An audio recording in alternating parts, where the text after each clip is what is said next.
I'm Naisha McCauley, and you're watching AccessTV.org.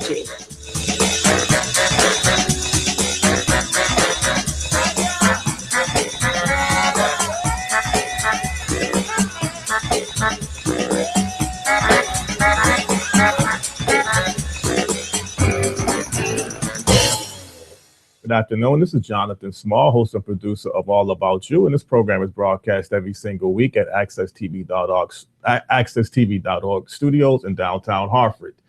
This afternoon, I have a major powerhouse heavy hitter in the entertainment industry. Seems like everything he has touched has turned to gold. He has come to be a guest on this show this afternoon to talk about his life, his businesses, and his future plans. My guest this afternoon on All About You is a musician, songwriter, record producer, no other than Maurice Starr. Good afternoon, Maurice. How you doing? Hello, young man. Doing good. Okay, it's good to have you here. Good to be here. All right, thank you. Maurice, you was born in Deland, Florida? Well, we call it Deland. Some people say Deland. Deland. Some people say Deland. Okay. But it is Deland. Deland, Florida. Okay. What was it like growing up in Deland, Florida? It was good. I liked it. It was hot. Always loved the sun. I got to Boston. I was ready to jump off of 30 mountains, but don't know how I made it through that. But in Deland, it was kind of like a Mayberry. Okay. Andy of Mayberry, either like a Castaway, like Gilligan's Island. It was, it was people there. We didn't have a lot of things back in the day, there was no such. There was McDonald's, but of course we didn't have them.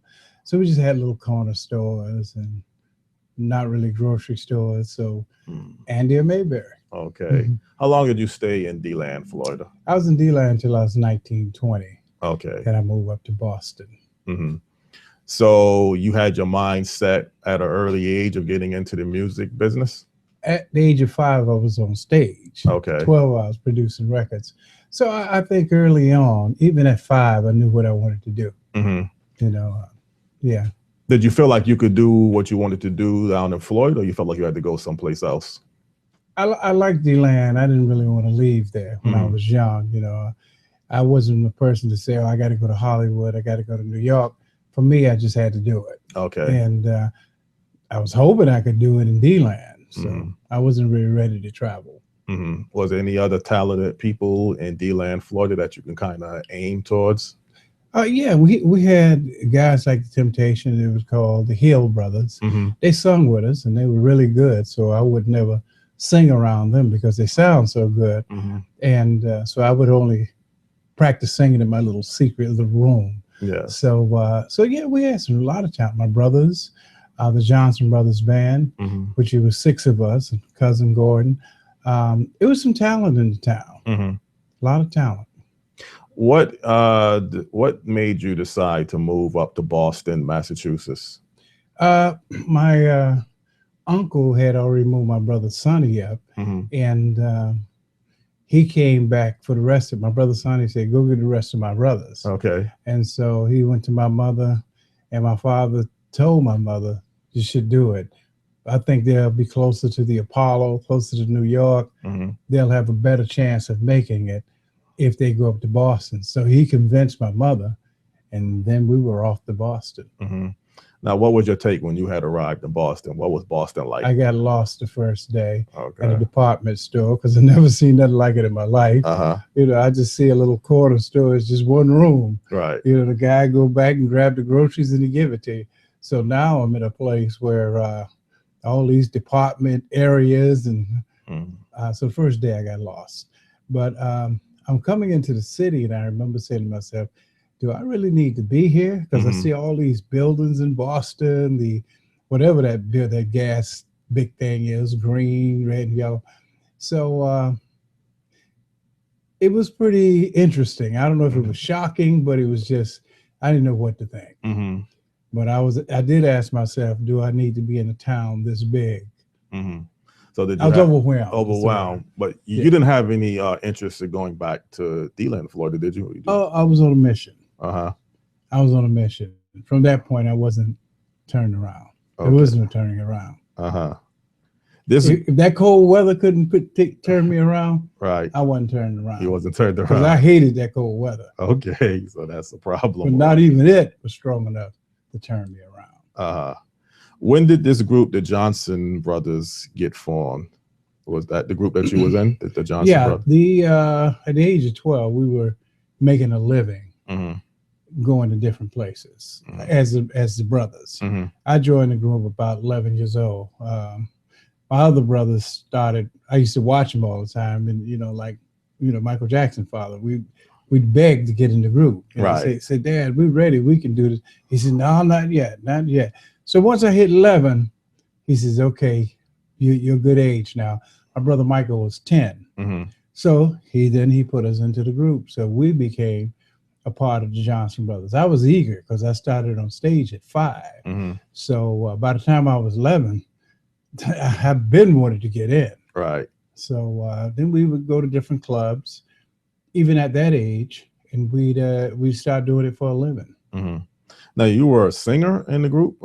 Did you play any particular instrument? I first started out as an instrumentalist. I wasn't a singer. I didn't want to sing because I saw so many good singers in my town. I didn't want to be seen as a guy who's trying to sing that can't sing. So I just shut up. But I was secretly practicing. Okay. I'd go in my room and I'd listen to them records. I say one day. I didn't know when that day was going to be, but I just never stopped. And so I shocked my brothers the first time they heard me sing. It's because one of my brothers didn't show up till late. He was our lead singer, my brother Ray. And so we were all stuck. And they didn't know I had been practicing in this room. Right. So I'm just looking around with everybody, and my brother hadn't got there yet. And people were like, why don't y'all sing a song? Why don't y'all sing a song? And I'm like looking, because my brothers are like, none of us know a song. I said, well, I know one, Mustang Sally. Okay. And they say, oh, you can sing? I said, I can try. And so I did that one song so many times, people begged us to stop. Okay. They said, don't y'all know any more songs? So we knew songs, we just didn't, I couldn't sing past that one. What type of style of singing did your group sing when you came along? We did R&B. R&B, okay. We did all the stuff like Stax, Memphis Soul, like Al Green, the Barcades. We did a lot of stuff like that with horns, and because we had horns. My brothers played horns, most of them. Right. Did you enjoy being in this group of brothers and singing? Loved it. You loved it? Loved it more than anything. To this day, that's my favorite group to be around was my brothers. Loved it. Now, after, I guess at some point you would decide to leave the Jonzun group. What made you decide to leave? I wasn't the one that left because I loved it. To me, it was incredible. I think my brother Michael was the first to leave. Okay. And, that shocked us. I'm like begging him, hey, man, we brothers. I think what happened to us, because, we really didn't have much. So what happened, what really broke us up was we were staying in a place with my uncle who was paying all the bills. Right. We starving musicians. Yes, that's so true. We hadn't starved yet. Come on, somebody. I don't think you hear me. Right. We were starving musicians. Yes. But we hadn't starved yet. So after my uncle put us out, that's when we really became starving musicians. Okay. So he gave us 3 months, 90 days to get ourselves together. And I thank God for that. Right. After 90 days, we were homeless. Oh, because we didn't really, that's when we first broke up. Because we all didn't have enough money to go together. Yes. So, some guys had found girlfriends and stuff. So that was the beginning of the split up of the Jonzun Brothers. When we were put through a test of, what we gonna do now. We weren't ready for it. So we began to be starving musicians. And we were starving. I weighed about 2 pounds then. Oh boy, well that is starving. But then you also would go on to form a solo career in the business. Then you become a solo singer? It was around that time. Later, we came to Boston in '73. My brother Soni came 72, 71, 72, and I had just stopped listening to the greatest soul music in the world from the 60s, the Temptations and all the. I just loved it. The Jackson 5 in 1969. So, yeah, I went solo around 79. We were all starving musicians again. So my brother Michael came to me, a funny story. And a guy, God bless his soul, he's gone on now. His name was Clinton Stevens. I walk home, I'm frustrated because I can't get the first base and nothing's happening. And this guy says to me, man, me and your brother Michael just wrote a hit. He said, you want to hear it? I said, no. I said, I'm tired. I just want to go to sleep. Right. He said, man, just check it out. I said, I'll check it out if you leave me alone. Okay. He said, okay. So he played this record called About Time I Funk You. It was a funky record. Right. And I heard it and I said, that's a hit record. I called my brother Michael. I said, man, this record's a hit. So I couldn't sleep. Right. Okay. I said, we need to record this song. So he said, okay. So he didn't want his name on it. So he said, make it by, what's your name again? Because I was in the middle of changing my name. And I said, this is my brother asking me what's my name. Right. I said, Maurice Starr. He said, hey, that sounds pretty good. He says, okay, it's by Maurice Starr. Let's go in the studio. Take one. And so we did. I'm like, I asked him later, I said, why didn't you use your name? He said, because I didn't want mom and them to get mad at me at a song called About Time I Funk You. Oh, yeah. So he said, I used you as the guinea pig. I said, oh, okay. I did feel a little weird doing that. So that's how my career started as a solo, because I was looking for stuff. I couldn't find it. And got a deal with RCA for zero. Then it was all good. Because later, that would help me, because I remember, even though my lawyer said, don't sign with RCA. He said, those people got trillions of dollars and they ain't offering you nothing. I looked at him, I said, they're offering me opportunity. Come on, somebody. Okay. I don't know if you heard me. But so he quit because he thought I was nuts. And I went on, and for nothing, I signed with RCA. But that would help me later, because when I started producing a group, the Sugar Hill Gang, which came out of, some of the band came out of this area. I have to be careful talking about this because we actually got their job. They were from the Hartford area. Doug Winbush, she was what's my guitar man name? But I know Stan, got to know all the players. So we go to Sugar Hill Records in New Jersey, and the lady says, I always took what I had with me, whether it was to brag, whether it was to pick up a girl, whatever. I just always took what I had. So the lady said, why should we pay you all to produce? I mean, what have you ever done? Right. I took out my RCA album and I said, I produced for RCA. And she shut up and wrote me a check. Okay. So I got paid anyway. But, I had to wait. I don't want to do all the talking good because I can talk forever. Well, now, when you mentioned Sugar Hill, this is not the rap group Sugar Hill Gang. Yeah. Oh, it is the rap group you're talking about? Yes. Okay. So you were involved in the rap game a little bit. The album Hip Hop. Okay. It's about 16 million records. Yeah, I was there. Now, what role did you play in that rap We song? produced that album. Oh, you produced the album? Okay. And wrote a lot of songs for not just them. The Grandmaster Flash and Furious 5. Oh, yes. Sequence Girls, Sugar Hill Gang. We were producing tons of people on there. And the Sequence Girls was the first female rappers. They came out with the first female rap song. Right. Right on up. Right. You right on up. You remember them? I remember them. I don't think a lot of people remember the Sequence Girls. Yeah, they came out with the first female rap song. Oh yeah. At that time. Yeah, I was producing that. I produced their album too. So you got to be making some tremendous moves at this point now, hitting off with some big name artists or some up and coming artists to really. Ever since late 70s, early 70s, I was writing for. By the time I was 1920, I was writing for famous artists like the Dramatics and people like that from the 70s and the late 60s. I was writing for them. Spinners, Stylistics. It's really too many to almost name. Oh boy! Because you can almost take every major famous artist in that time. I probably was producing them. So you was known as a great songwriter, a great record producer. You kind of backed away from singing a little bit, from what I understand. Well, when you're a starting musician, right, you do it all. Do it all, yes. Okay. Especially today, I'm glad I learned it all, because today, if you don't do it all, you ain't got a job. Right. Okay. Back in those days, we get a few people say, "Okay, man, you the guitar man." Well, Maurice is the guitar, the organ player, the bass player. So, you know. Now, was you still in Boston, Massachusetts at this time period? Okay, yes. So you stayed in Boston at that time. Yeah. So obviously, I know a lot of people are waiting to hear about New Edition, and we're getting very close up into our first break. So you had no more interest in becoming a singer. At this point, you knew you was a great songwriter, a great record producer. You didn't feel like you have to go back to singing? It's funny that you mentioned New Edition. Just before New Edition, and right out the About Time I Funky, you're right, you're absolutely right.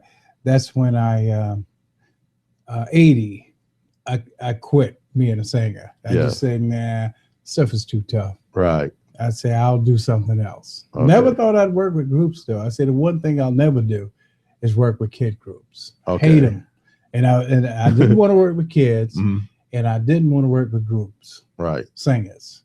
And it's funny how that would all automatically change, because you would end up working with kids, and that's all you was doing at that point. Yeah. Well, Maurice Starr, we're up on our first break. We're going to come back, and we're going to definitely find out how you and New Edition came together at the same time. And I guess the rest was history. All right. And I'm enjoying this conversation this afternoon on All About You. All right. All right. This is Jonathan Small. I'm enjoying hosting All About You this afternoon with a very special guest, songwriter, record producer, musician. I mean, it's the whole 9 yards when you mention this legend in the music business, Maurice Starr. We're going to come right back with part 2 of All About You. Thank you.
I know why she did that.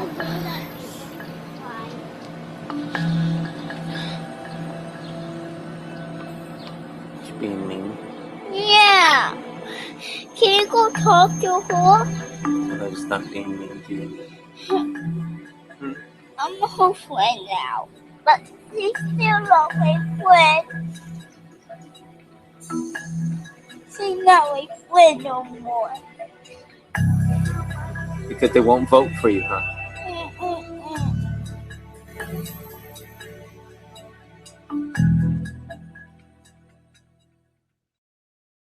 Good afternoon again. This is Jonathan Small. I'm hosting All About You this afternoon with a major player in the music and entertainment industry, Maurice Starr. We're going to continue back with our conversation. I guess, Maurice, at this point, all of a sudden, you and New Edition would come together. How did that all take place? What happened is I was doing, it's funny how this happened. I was just frustrated with the music business. And I said, oh my God, I'm just done with it. 1980, 81. And so this guy calls me up. I thought it insulted me to ask me to be a judge at a youth talent show. I said, youth talent show? I said, with kids?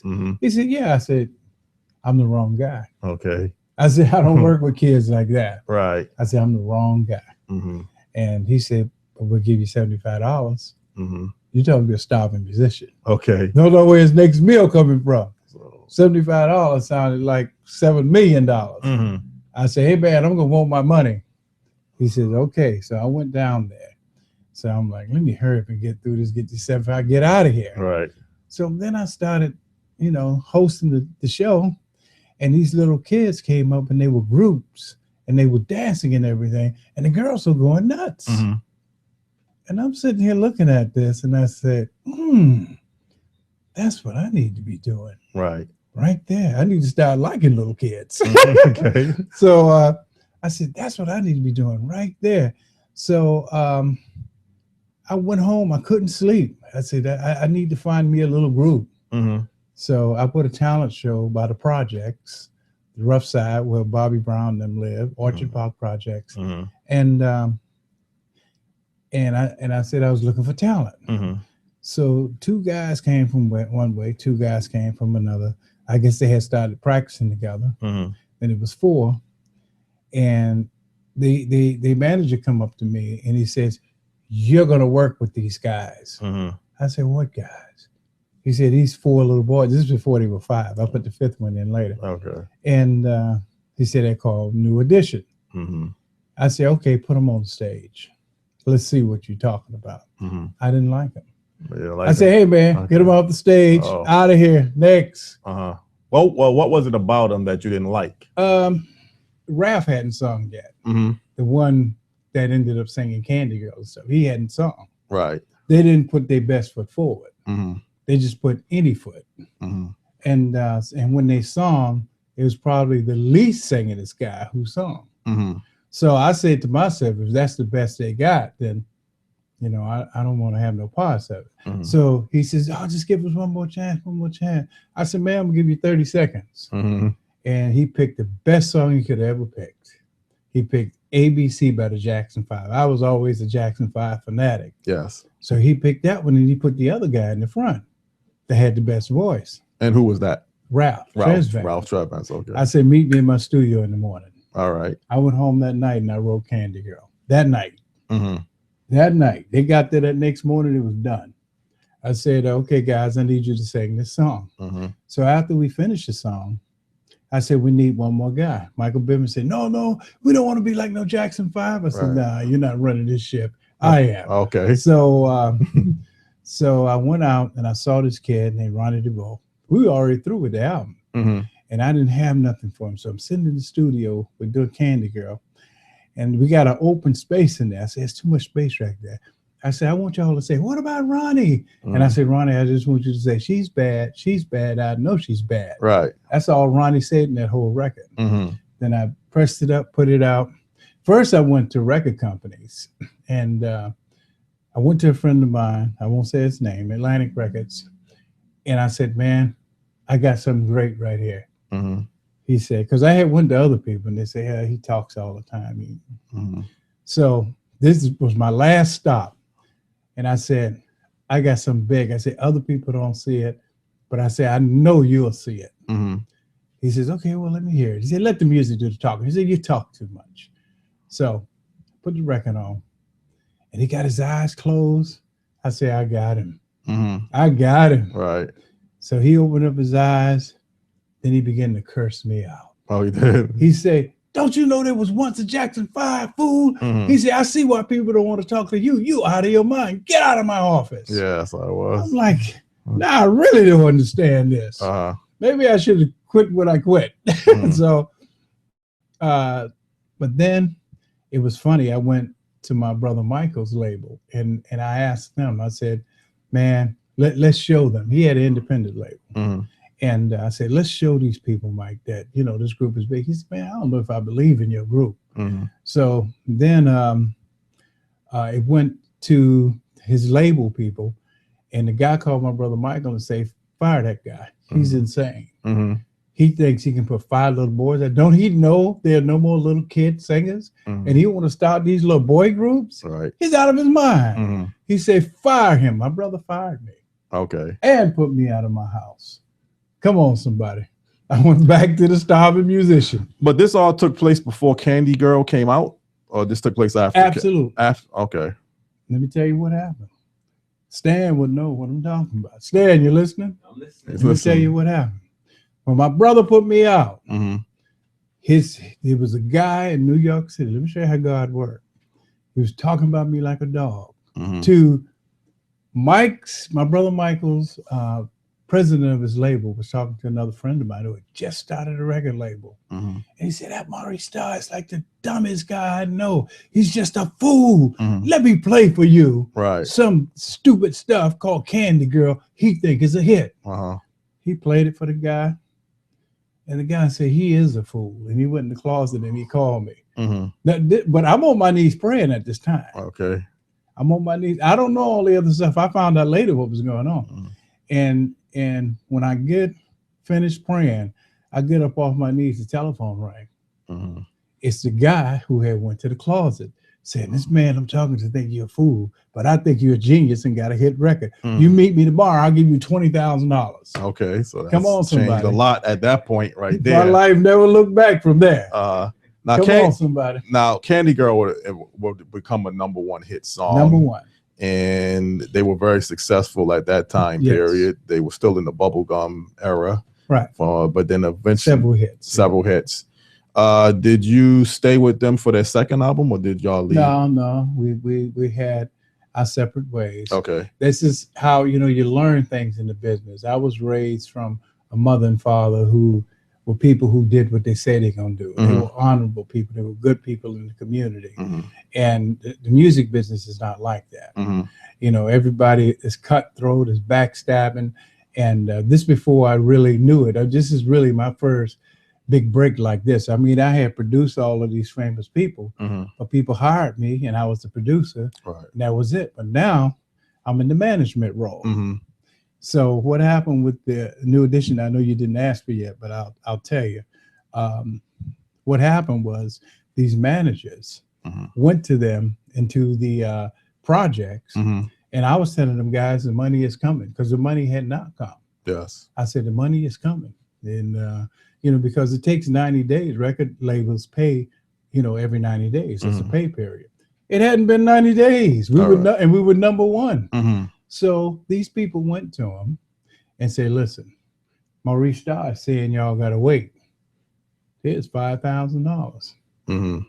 So they gravitate to the 5,000. You got it. All right. They took the money, and the guy, I tell you, I was in a meeting with the guy because the guy didn't want to even give me the group anymore. New Edition. I had booked the show, talked to him, and they were supposed to do my show.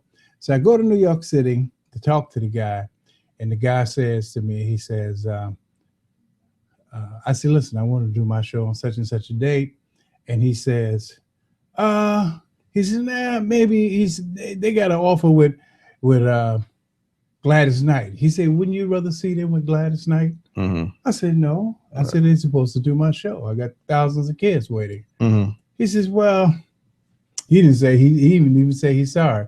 He said, well, they can't do it. And I looked at him and I said, they're not going to play on that night. I wasn't telling him I was going to kill him. Right. But I was just telling him that just God, I told him God wouldn't let it happen.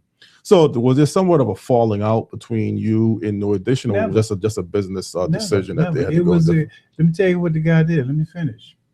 The guy was on the phone as I'm sitting here thinking, and he says to the newspaper guy in Boston, he says, if anybody ever come against it, he said, I'm going to give you exclusive on New Edition. And if anybody get in our way, I want you to talk about him like a dog. I never knew this man was talking about me. Oh, okay. So he went to it was that same paper who said Maurice ripped off New Edition. Maurice wasn't even paid. Maurice went out and got $3 million to make him famous. I got somebody to put up never got that back. So, but this guy added insult to injury. That's how I found out how ruthless the business is, but I'm here and they're gone. Come on, somebody. Okay, that's true. Come on. They're gone. Yeah. I'm still here. But so the paper wrote up, Maurice is this bad guy, and then it just spread it all across the country. And he gave him a VCR and I think $1.80 or something they said. I can't remember what they said, but and then they got these kids to believe it. They got them to believe it. So, but they're my very good friends today. I know Michael says that he actually supposed to be with me now. Okay. He just did my show 3 weeks ago. Michael Bivins, you're talking about? Michael Bivins was just on my radio show. And I think if he hated me, he wouldn't have been on there. They asked me to come to for their 25th anniversary. Eddie Murphy was supposed to host it. They fired Eddie Murphy and said, we want the man who gave us our chance. And that was you. That was me. So New Edition flew me out to LA. So no, I'm very close to them. I mean, that didn't last long. That lasts all of about 3 years. And that was 30 years ago. So for the last 27 years, we've been the best of friends. And they got rid of those other guys. Those other guys were tied to organized crime. And so they finally got away from them. But they never talked about them. So Maurice had to take all of the junk that goes with it. But like I said, I'm here and they're gone. Well, Maurice, I stood the test of time. You stood the test of time, but your next big break would even become one of your biggest singing groups of all time, and this is New Kids on the Block. So, was you particularly looking for this type of style of groups to get together and come up? After New Edition, I said to myself, first I quit. 2-3 weeks. I said, nah, that business ain't for me. I said, raised up with a mother and father like I had, who was honorable, who did what they say, always tried to do the right thing. I said, nah, the business ain't for me. So I quit. But what got you back into the business after that? I realized that I couldn't quit. Okay. I guess you needed some money. Well, I don't think it ever been the money. It's something that I love to do, even though at times I thought I hated it. But so anyway, I woke up 3 weeks later. I said, I know what to do now. I know what I'm up against. Come on, somebody. You don't hear me. I said, I know what I'm up against. So I said, I'm going to find me some white guys and make them the biggest group ever. That was a plan. So I go in this flower shop. I'll never forget. And I see this little white boy, and he's a little overweight. I hear him singing. I said, he's overweight, but I like to start with him. So I said, little boy, how would you like to be a star? Here's my card. I'm Maurice Starr. I never heard from him. I'm like, wait a minute, what's going on? So then I get a call about it. I said, good.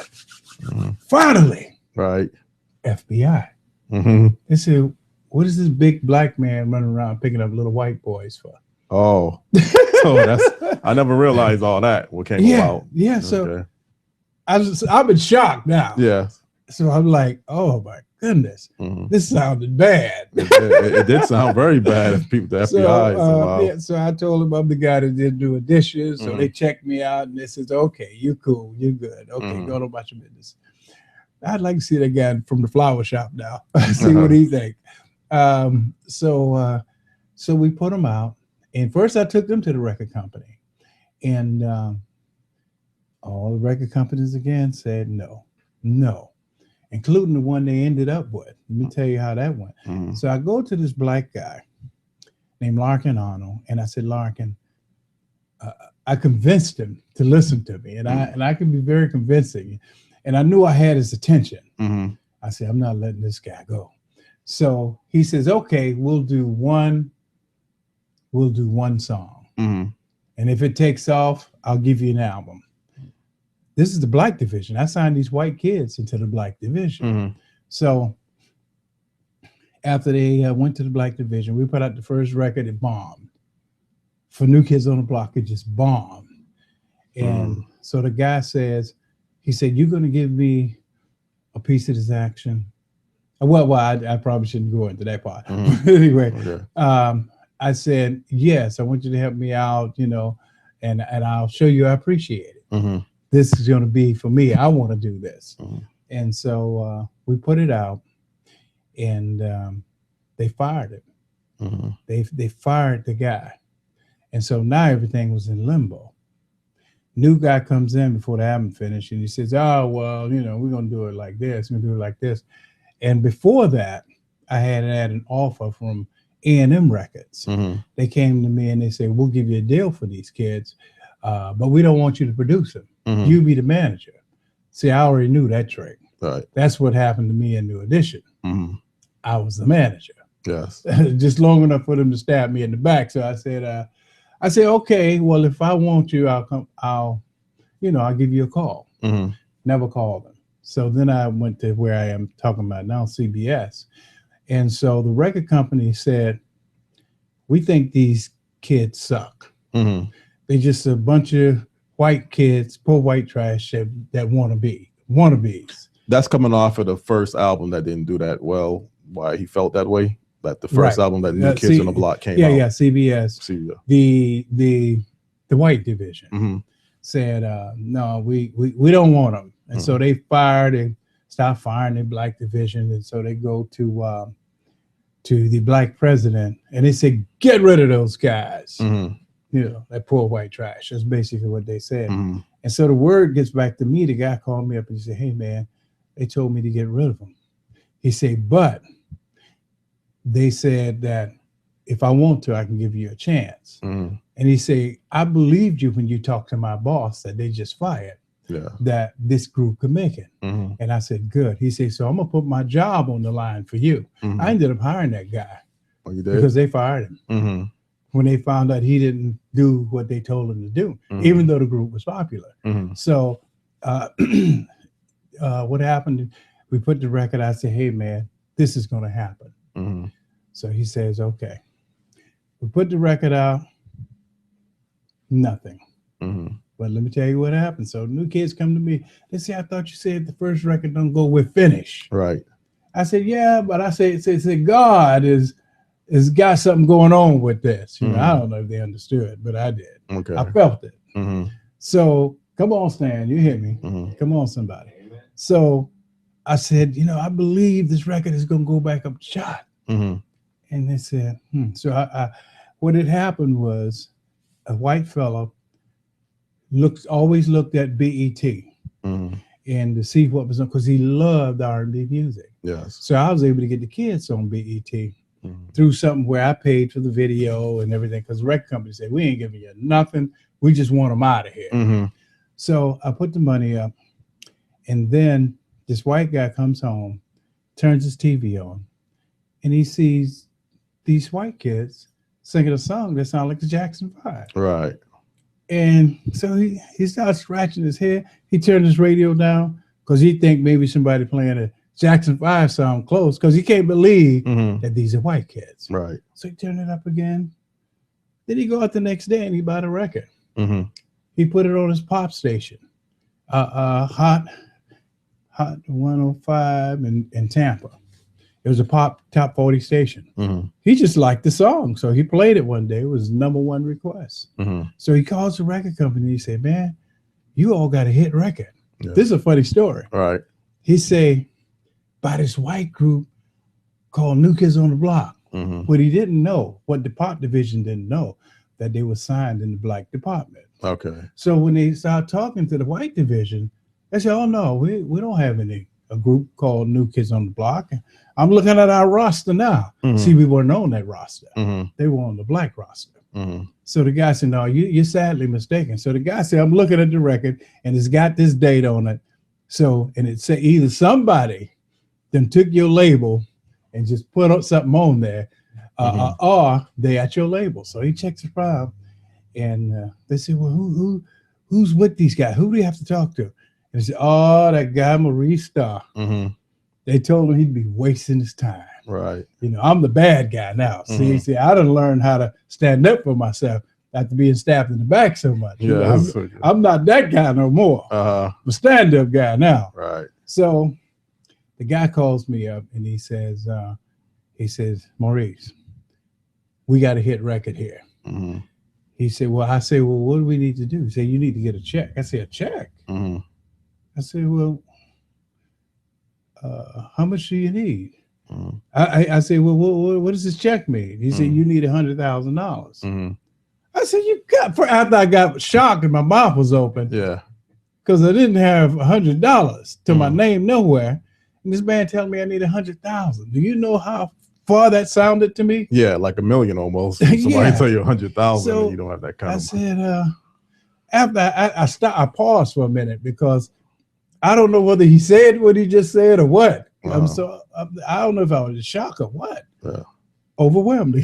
But so I said, well, when do you need this money? He said, when do you want to hit record? I said, oh, I want to hit record now. He said, well, you just answered the question. Right. So I said, how am I going to get $100,000 quick enough to put this record out? He said, I'm going to give you a lead. I went to a guy, Charles Koppelman, who now managed Martha Stewart, a lot of big famous people.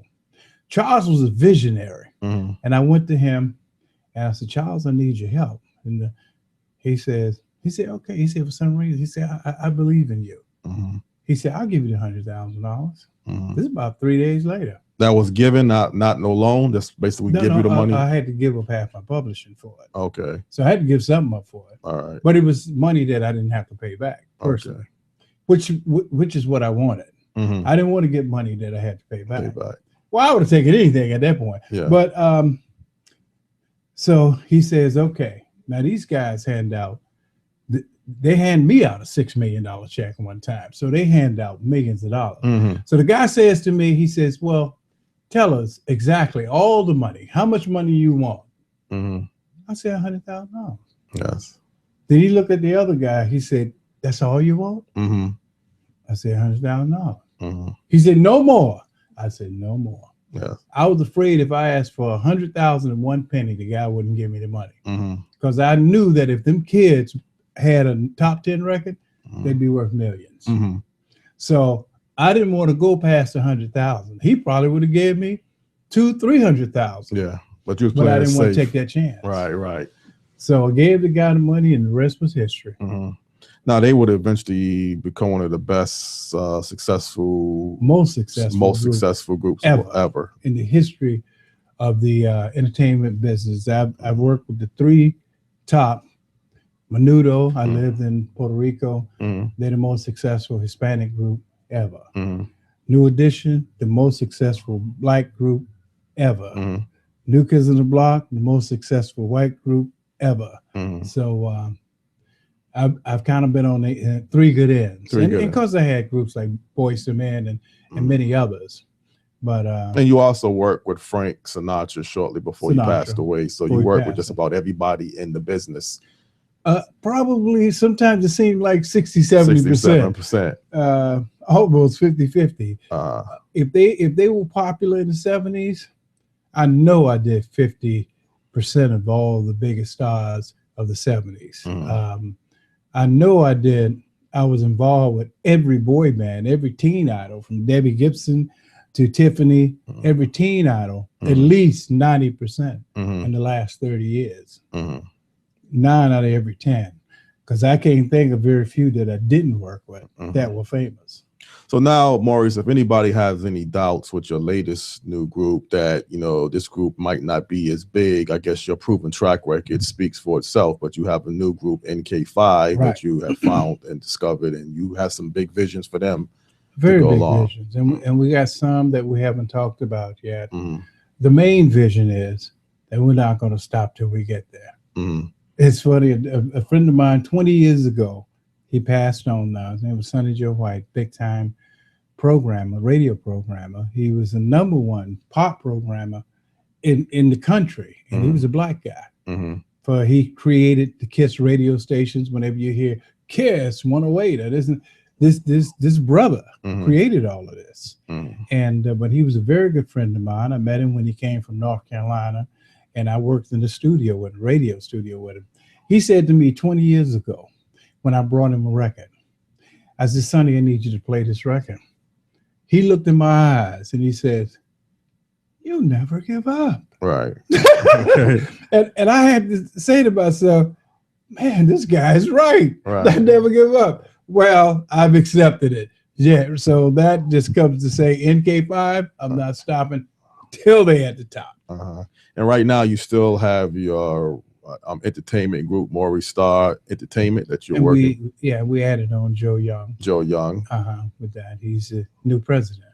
Okay. Because I figure everybody already know me, and he's a young man with a lot of spunk or whatever you want to call it.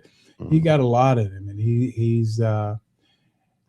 got us all out today, all these radio stations, and to me, working with a guy like Joe is like a double barrel shotgun. Yes. You're getting hit twice at the same time. So I love it. I mean, he got us all out here every day. We out now. Now, yes, he actually put this whole interview together. So I give a lot of credit and props to Joe Young. I think this is our third or fourth stop today. We got 2 or 3 more to go. Right. This guy don't stop. And plus, you don't give too many interviews through the media. It's none. Something that's none. This is the first one outside of VH1 and MTV. Right. This is it. Well, I really appreciate that. Hey. Is there anything else about your life that you want people to know before we end this program? Well, only thing I want people to know, I thank God because I was dead 2 years ago. I died. Come on, somebody. I looked on Facebook and it said, "Rest in peace, Maurice Starr." You know, my heart was out of my body. Right. And God just said, when they put them 2 things back on me, all right, I woke up. But not only that, I was taking 40 pills a day. A day. Listen to me. 40 pills, 20 in the morning and 20 at night. You know why I thank God so much? Because today I take 0. Well, that's a blessing in itself somebody. Right there. To go from 40 to 0, I couldn't walk. Blessing, yes. But now I run. I could. I was blind. All right. But now I see. All right.